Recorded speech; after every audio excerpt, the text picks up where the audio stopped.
Okay, folks, hello and welcome to my bench. My name is Jerry Livings, and I was thinking about how to do a good way to show the finishing of Aiglets, and I couldn't come up with one. So I decided the best way to do it is make a short video for Type 1 Aiglets. Okay, these are already completed. They're already formed around the mandrel, but you'll notice that some of them have a little bit of a sharp edge and points on them where the metal doesn't line up exactly. So I'm assuming, and this is the way I do it for the ones I make, the Aiglets that would have been used in Tudor England were probably finished like this. You have a little notch and a pin of wood, like a pinner's bone would possibly work.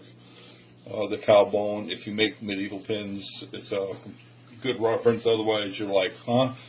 Go look it up on Google. You'll find images.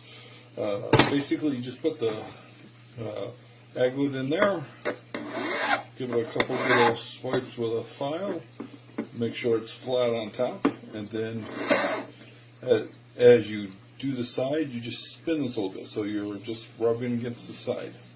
So it's like a couple spins, and you're done. Go to the end, do that, and you're done. That's completed. Let's find one that's, well, actually they're all pretty good today. So here's the next one, and this is just as fast as I do it. You grab it,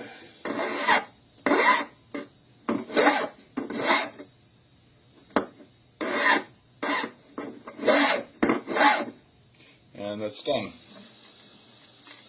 And the next step is to sand them so they're a nice uniform finish, and take the file marks off. Now you're probably wondering, did they have files back in Tudor England? Of course they did. I want to do this again with a file that I actually made, but that'll be a little bit in the future, probably this spring.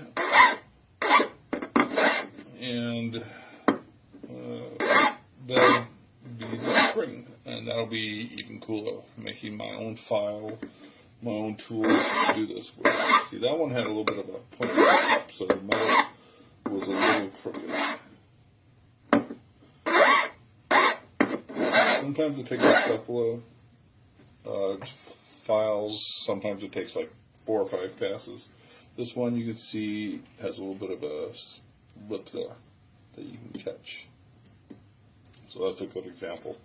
I'll file it once, and you can see where it's starting to take it down. And do it again, round it up, and that makes it easier for the person sewing this on. Now the Aiglets I make, I pre-drill the holes because I know people will be sewing them, because most of the people who buy mine are reenactors. So,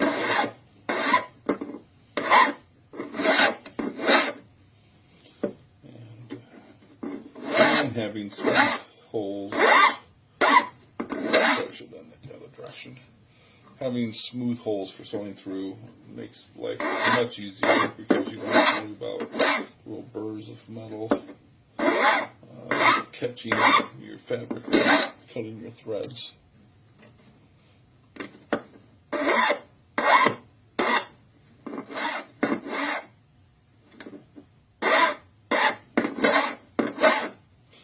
I'm hoping I'm not missing any of these, but usually I get in a rhythm, but because I'm talking, it's a little different. So I hope I'm flipping all of these. I'll check when I'm done and see how well I do.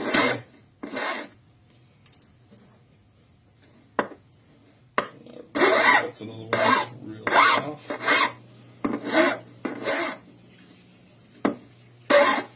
Yeah, it's impossible to get these things to line up perfectly straight every time. And that one, did I do the end on it or not? I'll have to check.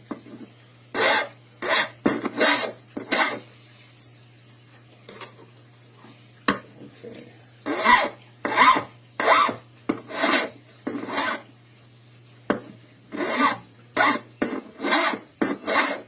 And there you go. that concludes the end of my little video. Hope you can use this for when you're making your own Type 1 aglets and go from there. Thank you very much.